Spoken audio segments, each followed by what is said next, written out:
ಸ್ನೇಹಿತರೆ, ಇವತ್ತಿನ ಈ ವಿಡಿಯೋದಲ್ಲಿ ಗೋಂಗೂರ ಚಟ್ನಿನ ಯಾವ ರೀತಿ ಮಾಡೋದು, ಹಾಗೆ ಗೋಂಗೂರ ಚಟ್ನಿ ಮಾಡೋದಕ್ಕೆ ಏನೆಲ್ಲ ಪದಾರ್ಥಗಳು ಬೇಕು ಅಂತ ತಿಳಿಸ್ಕೊಡ್ತಾ ಇದ್ದೀವಿ. ಸ್ವಲ್ಪ ಹುಳಿಯಾಗಿ ಖಾರವಾಗಿ ಬಹಳ ಸೊಗಸಾಗಿರುತ್ತೆ.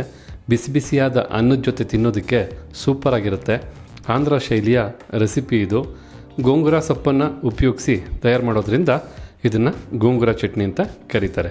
ಹಾಗಿದ್ರೆ ಬನ್ನಿ, ಗೋಂಗೂರ ಚಟ್ನಿ ಮಾಡೋದಕ್ಕೆ ಏನೆಲ್ಲ ಪದಾರ್ಥಗಳು ಬೇಕು, ಹಾಗೆ ತಯಾರು ಮಾಡ್ತಕ್ಕಂಥ ಸುಲಭ ವಿಧಾನ ಹೇಗೆ ಅಂತೀಗ ನೋಡ್ಕೊಳ್ಳೋರಂತೆ.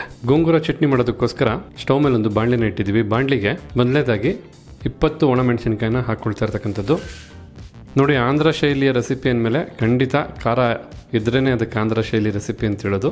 ಹಾಗಂತ ಎಷ್ಟು ಬೇಕೋ ಅಷ್ಟು ಖಾರ ಹಾಕಿ ಅಂತ ಹೇಳಲ್ಲ. ತಮ್ಮ ಇಚ್ಛಾನುಸಾರ ಖಾರನ ಏರುಪೇರು ಮಾಡ್ಕೋಬೋದು. ಹಾಗೆ 1 ಟೀ ಸ್ಪೂನಷ್ಟು ಜೀರಿಗೆ, ಅರ್ಧ ಟೀ ಸ್ಪೂನಷ್ಟು ಧನಿಯಾ ಕಾಳು, ಹಾಗೆ 1/4 ಟೀ ಸ್ಪೂನಷ್ಟು ಮೆಂತ್ಯ ಕಾಳು, ಜೊತೆಗೆ ನೀಟಾಗಿ ಸಿಪ್ಪೆ ತೆಗೆದಂಥ 4ರಿಂದ 5 ಎಸಳು ಬೆಳ್ಳುಳ್ಳಿ, ಇನ್ನು ಸ್ವಲ್ಪ ಕರಿಬೇವಿನ ಸೊಪ್ಪನ್ನು ಸಹ ಹಾಕಿ ಸರಿಸುಮಾರು 1 ಟೀ ಸ್ಪೂನಷ್ಟು ಎಣ್ಣೆನ ಹಾಕಿ ಈಗ 4ರಿಂದ 5 ನಿಮಿಷ ಈ ಪದಾರ್ಥನೆಲ್ಲ ಮೀಡಿಯಮ್ ಅಥವಾ ಲೋ ಫ್ಲೇಮ್ನಲ್ಲಿ ಫ್ರೈ ಮಾಡ್ಕೋಬೇಕಾಗತ್ತೆ.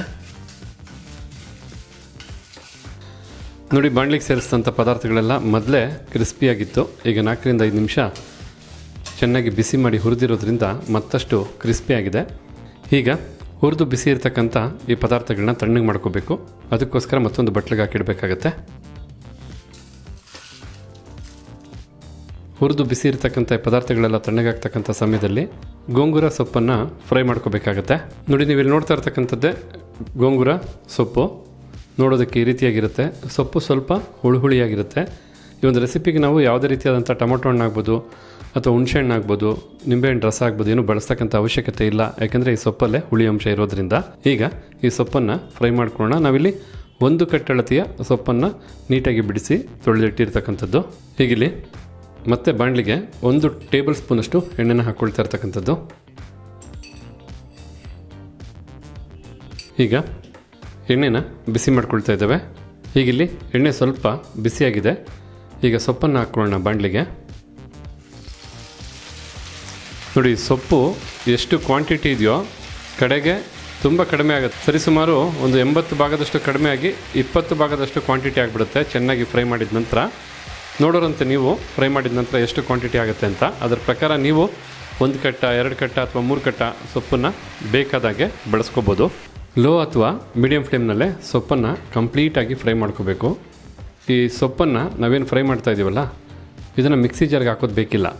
ನೀವು ಈ ಸೊಪ್ಪನ್ನು ಫ್ರೈ ಮಾಡ್ತಾ ಇದ್ದರೆ ಅದೇ ಬಂದು ಎಲ್ಲ ಕಂಪ್ಲೀಟಾಗಿ ನುಣ್ಣಿಗೆ ಪುಡಿ ಅನ್ನೋದಕ್ಕಿಂತ ಒಳ್ಳೆ ಪೇಸ್ಟ್ ರೀತಿ ಆಗುತ್ತೆ. ಅಲ್ಲಿವರೆಗೂ ನಾವು ಇದನ್ನು ಕ್ಲೀನಾಗಿ ಫ್ರೈ ಮಾಡ್ಕೋಬೇಕು. ಈ ಸೊಪ್ಪಲ್ಲಿರ್ತಕ್ಕಂಥ ಹುಳಿ ಅಂಶ ರುಚಿ ನೋಡೋ ಅವಶ್ಯಕತೆ ಇಲ್ಲ. ಯಾಕೆಂದರೆ ಈ ಸೊಪ್ಪನ್ನು ಉರಿತಾ ಇದ್ದರೆ ಅದರಲ್ಲಿ ಬರ್ತಕ್ಕಂಥ ಅರೋಮದಲ್ಲೇ ಆ ಒಂದು ಹುಳಿ ಅಂಶ ಇದೆ. ಘಮ್ ಅಂತ ಇದೆ, ಅಷ್ಟು ಒಳ್ಳೆ ಅರೋಮ. ನೋಡ್ತಾ ಇದ್ರಲ್ಲ, ಸೊಪ್ಪು ಬಿಸಿ ಆಗ್ತಾ ಒಂದು ಒಳ್ಳೆ ಪೇಸ್ಟ್ ರೀತಿ ಸಿದ್ಧವಾಗ್ತಾ ಇದೆ. ಕಂಪ್ಲೀಟಾಗಿ ಫ್ರೈ ಆಗಲಿ, ನೋಡೋರಂತೆ ಯಾವ ಮಟ್ಟಕ್ಕೆ ಸಿದ್ಧವಾಗುತ್ತೆ ಅಂತ.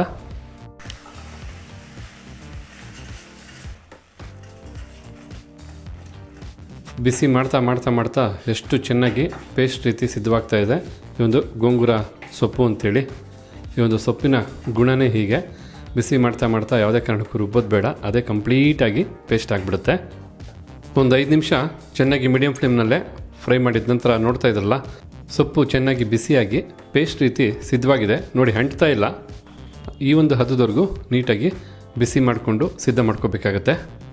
ಈ ರೀತಿಯಾಗಿ ಚೆನ್ನಾಗಿ ಸೊಪ್ಪನ್ನು ಫ್ರೈ ಮಾಡ್ಕೊಂಡಿದ್ದ ನಂತರ ಈಗಿಲ್ಲೊಂದು ಮಿಕ್ಸಿ ಜಾರ್ನ ತೊಗೊಂಡಿದ್ದೇವೆ. ಮಿಕ್ಸಿ ಜಾರ್ಗೆ ಆಗಲೇ ಚೆನ್ನಾಗಿ ಹುರಿದು ಬಿಸಿಯಾಗಿದ್ದಂಥ ಪದಾರ್ಥ ಎಲ್ಲ ತಣ್ಣಗಾಗಿದೆ. ಈ ಪದಾರ್ಥನ ಮಿಕ್ಸಿ ಜಾರ್ಗೆ ಹಾಕ್ಕೋಬೇಕಾಗತ್ತೆ. ಜೊತೆಗೆ ನಾವೇನು ರುಚಿಗೆ ತಕ್ಕಷ್ಟು ಉಪ್ಪನ್ನು ಬಳಸ್ತೀವಿ, ಆ ಉಪ್ಪನ್ನು ಸಹ ಈಗ ಇದೇ ಪದಾರ್ಥದ ಜೊತೆ ಹಾಕಿ ಎಲ್ಲನೂ ಸಹ ನುಣ್ಣಿಗೆ ಪುಡಿ ಮಾಡ್ಕೋಬೇಕು. ಈಗ ಇಲ್ಲಿ ನೋಡ್ತಾ ಇದ್ರಲ್ಲ, ಮಿಕ್ಸಿ ಜಾರ್ಗೆ ಸೇರಿಸಿದಂಥ ಎಲ್ಲ ಪದಾರ್ಥನೂ ಈ ಒಂದು ಅದಕ್ಕೆ ಪುಡಿ ಮಾಡಾಯಿತು. ಈಗ ಈ ಪುಡಿನ ಗೋಂಗೂರ ಸೊಪ್ಪಿನ ಜೊತೆಗೆ ಬೆರೆಸ್ಕೋಬೇಕಾಗತ್ತೆ. ಮತ್ತೆ ನಾವಿಲ್ಲಿ ಸ್ಟವನ್ನು ಹಚ್ಚಿದ್ದೇವೆ. ಹಾಗೆ ಪುಡಿ ಮಾಡಿದಂಥ ಮಸಾಲ ಪುಡಿನೂ ಹಾಕ್ಕೊಳ್ತಾ ಇರ್ತಕ್ಕಂಥದ್ದು. ಈಗ ಈ ಪುಡಿಯೆಲ್ಲ ಚೆನ್ನಾಗಿ ಸೊಪ್ಪಿನ ಪೇಸ್ಟ್ ಜೊತೆ ಬೆರಿಬೇಕು. ಅಲ್ಲಿವರೆಗೂ ಮಿಕ್ಸ್ ಮಾಡ್ಕೋಬೇಕು. ಜೊತೆಗೆ ಮತ್ತೆ ಒಂದು 3ರಿಂದ 4 ನಿಮಿಷ ಈ ಸೊಪ್ಪನ್ನು ಬಿಸಿ ಮಾಡಿಕೊಂಡೆ ಮಿಕ್ಸ್ ಮಾಡ್ಕೋಬೇಕಾಗತ್ತೆ. ನಾವಿಲ್ಲಿ ಕೇವಲ ಒಂದೇ ಒಂದು ಕಟ್ಟಳತೆಯ ಸೊಪ್ಪನ್ನು ಉಪಯೋಗಿಸಿ ಮಾಡ್ತಾ ಇರ್ತಕ್ಕಂಥ ಗೋಂಗೂರ ಚಟ್ನಿ ಇದು. ಜನರಲಾಗಿ ಈ ರೀತಿಯಾದಂಥ ಗೋಂಗೂರ ಚಟ್ನಿನ ಹೆಚ್ಚು ಕ್ವಾಂಟಿಟಿನಲ್ಲಿ ತಯಾರು ಮಾಡಿ ತುಂಬ ದಿನದವರೆಗೂ ಸ್ಟೋರ್ ಮಾಡಿ ಇಡ್ತಾರೆ. ತಾವು ನೋಡ್ಕೊಳ್ಳಿ, ಒಂದು ಕಟ್ಟಳತೆಯ ಸೊಪ್ಪಲ್ಲಿ ಎಷ್ಟು ಗೋಂಗೂರ ಚಟ್ನಿ ಸಿದ್ಧವಾಗುತ್ತೆ ಅಂತ ನೋಡಿಕೊಂಡ್ರೆ ತದನಂತರ ನೀವು ಎಷ್ಟು ಕ್ವಾಂಟಿಟಿ ಮಾಡ್ಕೋಬೇಕು ಅಂತ ತಮಗೆ ಗೊತ್ತಾಗುತ್ತೆ. ಮಿಕ್ಸಿ ಜಾರಲ್ಲಿ ಹುರಿದಂಥ ಪುಡಿನೆಲ್ಲ ಹಾಕಿದ ನಂತರ ಮತ್ತೆ ಒಂದು 3-4 ನಿಮಿಷ ಚೆನ್ನಾಗಿ ಬೆರೆಸಿ ಬಿಸಿ ಮಾಡಿರ್ತಕ್ಕಂಥದ್ದು ನೋಡ್ತಾ ಇದ್ದೀರಲ್ಲ, ಈ ಒಂದು ಹದಕ್ಕೆ ಬಿಸಿ ಬಿಸಿಯಾಗಿ ಗೋಂಗೂರ ಸೊಪ್ಪು ಸಿದ್ಧವಾಗಿದೆ. ಈ ಸಮಯದಲ್ಲಿ ಈ ಚಟ್ನಿಗೆ ಬೇಕಾದಂಥ ಒಗ್ಗರಣೆಯನ್ನು ಕೊಡಬೇಕಾಗತ್ತೆ. ಈಗ ಇಲ್ಲಿ ಒಗ್ಗರಣೆ ಮಾಡೋದಕ್ಕೋಸ್ಕರ ಒಂದು ಪ್ಯಾನ್ನ ಬಿಸಿ ಮಾಡ್ಕೊಂಡಿದ್ದೇವೆ. ಬಿಸಿಯಾದಂಥ ಪ್ಯಾನ್ಗೆ 4-5 ಟೇಬಲ್ ಸ್ಪೂನಷ್ಟು ಎಣ್ಣೆನ ಹಾಕ್ಕೊಳ್ತಾ ಇರ್ತಕ್ಕಂಥದ್ದು. ಈ ಒಂದು ಗೋಂಗೂರ ಚಟ್ನಿಗೆ ಸ್ವಲ್ಪ ಎಣ್ಣೆ ಹೆಚ್ಚಾಕಿದಷ್ಟು ರುಚಿ ಚೆನ್ನಾಗಿ ಬರುತ್ತೆ.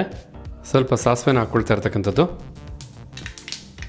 ಈ ರೀತಿಯಾಗಿ ಸಾಸಿವೆನೂ ಸಿಡಿದಾದ ನಂತರ ಸ್ವಲ್ಪ ಜೀರಿಗೆ, ಹಾಗೆ ಚಿಟಿಕೆಯಷ್ಟು ಇಂಗು, 1 ಟೀ ಸ್ಪೂನಷ್ಟು ಕಡಲೆಬೇಳೆ, ಜೊತೆಗೆ 1 ಟೀ ಸ್ಪೂನಷ್ಟು ಉದ್ದಿನಬೇಳೆ, ಹಾಗೆ 1 ಗಡ್ಡೆಯಷ್ಟು ನೀಟಾಗಿ ಸಿಪ್ಪೆ ತೆಗೆದು ಜಜ್ಜಿರ್ತಕ್ಕಂಥ ಬೆಳ್ಳುಳ್ಳಿ, ಜೊತೆಗೆ ಸ್ವಲ್ಪ ಕರಿಬೇವಿನ ಸೊಪ್ಪನ್ನು ಸಹ ಹಾಕಿ, ಇನ್ನು 2 ಬ್ಯಾಡಗಿ ಮೆಣಸಿನಕಾಯಿನೂ ಸಹ ಹಾಕಿ ಲೋ ಫ್ಲೇಮ್ನಲ್ಲೇ 1 ನಿಮಿಷದವರೆಗೂ ಇದನ್ನು ಫ್ರೈ ಮಾಡ್ಕೋಬೇಕಾಗತ್ತೆ ಎಲ್ಲ ಪದಾರ್ಥನ.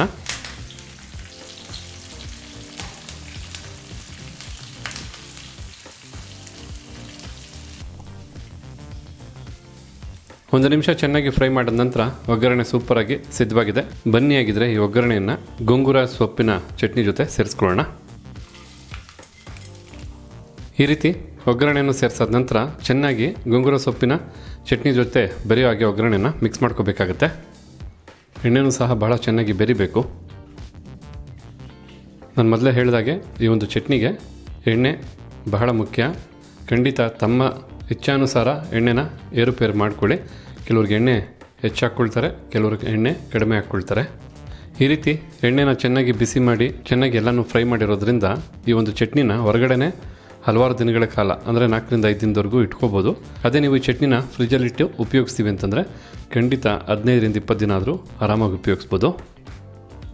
ಎಷ್ಟು ಸಾಧ್ಯವಾಗುತ್ತೋ ಅಷ್ಟು ಚೆನ್ನಾಗಿ ಮಿಕ್ಸ್ ಮಾಡ್ಕೋಬೇಕಾಗತ್ತೆ. ಅಂತೂ ಇಂತೂ ಗೋಂಗೂರ ಚಟ್ನಿನ ರುಚಿ ನೋಡಾಯಿತು. ಬಾಯಿ ಚಪ್ಪರಿಸೋ ರುಚಿ, ಬೆರಳನ್ನು ಚೀಪೋ ರುಚಿ, ಖಂಡಿತ ಅಷ್ಟು ಸೊಗಸಾದಂಥ ಚಟ್ನಿ ಇದು. ಬಟ್ ಫ್ರಾಂಕಾಗಿ ಹೇಳ್ಬೇಕಂದ್ರೆ ನೀವು ಇದಕ್ಕೆ ಖಾರನ ಸ್ವಲ್ಪ ಹೆಚ್ಚೇ ಹಾಕಬೇಕು. ನಾವು ಅಷ್ಟು ಖಾರ ಹಾಕಿದ್ರೂ ಸ್ವಲ್ಪ ಮಟ್ಟಿಗೆ ಹುಳಿ ಅಂತಕ್ಕಂಥದ್ದಿದೆ. ನೀವು ಹೆಚ್ಚು ಖಾರ ಹಾಕಿದ್ರೆ ಆ ಹುಳಿ ಮತ್ತು ಖಾರ ಎರಡು ಬ್ಯಾಲೆನ್ಸ್ ಆಗಿ ಒಳ್ಳೆ ರುಚಿನ ಕೊಡುತ್ತೆ.